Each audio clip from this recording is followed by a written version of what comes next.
J'ai déjà mal à la tête, il va falloir faire l'équipe et le milieu de terrain. Aujourd'hui, nos 3 milieux défensifs sont out, 2 blessés, suspendus.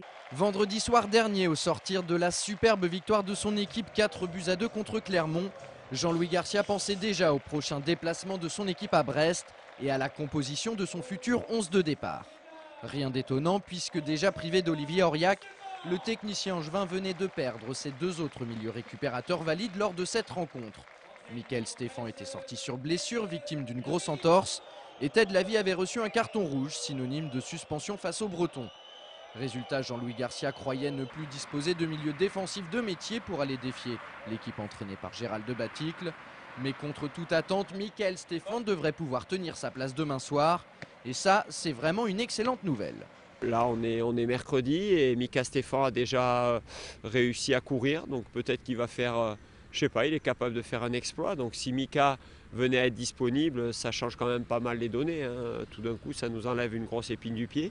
Ça, c'est le moins que l'on puisse dire, car dixit Jean-Louis Garcia, quand Mika est là, le SCO ne perd pas souvent. C'est donc de bon augure puisque l'objectif des scoïstes face aux Finistériens, c'est de ramener quelque chose de leur déplacement après avoir fait le plein à domicile le week-end dernier. On a pour habitude de dire que quand on veut jouer quelque chose d'intéressant dans un championnat, il faut gagner à domicile et au moins faire un nul à l'extérieur. C'est vrai qu'en ce moment, ça marche pas mal aussi à l'extérieur. Donc si on veut continuer à figurer dans les 3 premiers, il va falloir aller chercher maintenant plus 1 point, mais les 3 points à l'extérieur. En cas de succès demain soir, les Angevins effectueraient une très bonne opération, car ils seraient assurés de conserver leur 2e place au classement de Ligue 2. Problème, Brest, ce n'est pas vraiment une formation qui réussit au SCO depuis 2 ans.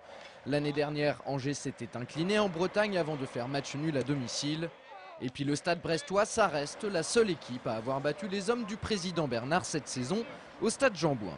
C'est une équipe jusqu'à maintenant qui ne nous a pas tellement réussi, que ce soit la saison dernière ou que ce soit en début de saison. C'était la première équipe à réussir à nous battre. Donc effectivement un match piégeux, très difficile, où une nouvelle fois il ne faudra pas tenir compte de la différence de classement des 2 équipes. C'est sans aucun doute la plus grosse erreur que le SCO pourrait commettre. Certes, la différence au classement entre les 2 formations est importante, puisqu'Angers est 2e et Brest 13e. Mais ce qu'il ne faut surtout pas oublier, c'est que les Bretons n'ont que 4 longueurs d'avance sur le premier relégable, Ajaccio. Sous-entendu, ils n'ont pas trop le choix et doivent absolument s'imposer sur leur terre pour prendre un peu de distance avec la zone rouge. L'autre élément à prendre en compte, c'est qu'à l'heure actuelle, toutes les formations de Ligue 2 veulent faire tomber Angers et sa série de 14 matchs consécutifs sans défaite, à commencer par Brest. On sait que maintenant on est attendu aussi bien à Brest que dans les autres clubs.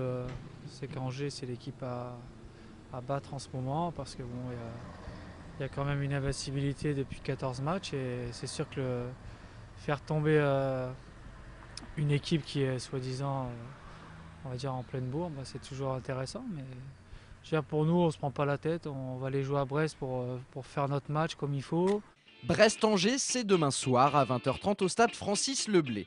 Sachez que cette rencontre sera rediffusée sur Angers 7 le lundi 16 février à partir de minuit. Pour les couches-tôt, il y aura des séances de rattrapage le mardi 17 à 16h30 et 21h45, ainsi que le mercredi 18 à 15h.